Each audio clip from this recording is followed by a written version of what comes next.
रामकृष्ण हरी मंडळी, श्री स्वामी समर्थ. अक्षय तृतीयेच्या दिवशी आपल्या किचनमध्ये जिथे आपण पाण्याचा माठ ठेवलेला असतो तर तिथे आपल्याला एक दिवा प्रज्वलित करायचा आहे.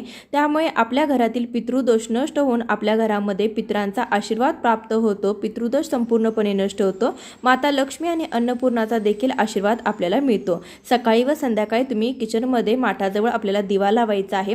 दुसरा दिवा आपल्याला दक्षिण दिशेस तोंड करून लावायचा आहे. त्या दिव्यामध्ये थोडेसे काळे तीळ व मोहरीचे तेल टाकावे किंवा शुद्ध गाईच्या तुपाचा हा दिवा आपण दक्षिण दिशेला लावावा.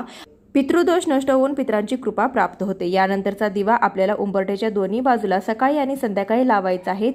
त्यामुळे घरातील गृहक्लेश, वास्तुदोष दूर होतात, शनिदोष दूर होतात, पितरांची कृपा होते, आरोग्य सुधारते. यामुळे आपला चंद्रग्रह मजबूत होतो, नकारात्मक ऊर्जा नष्ट होते, घरामध्ये धन आणि समृद्धी नांदते, घरातील व्यक्तींचे आरोग्य सुधारते, मानसिक शांती लाभते आणि मन शांत राहते व एकाग्र होते.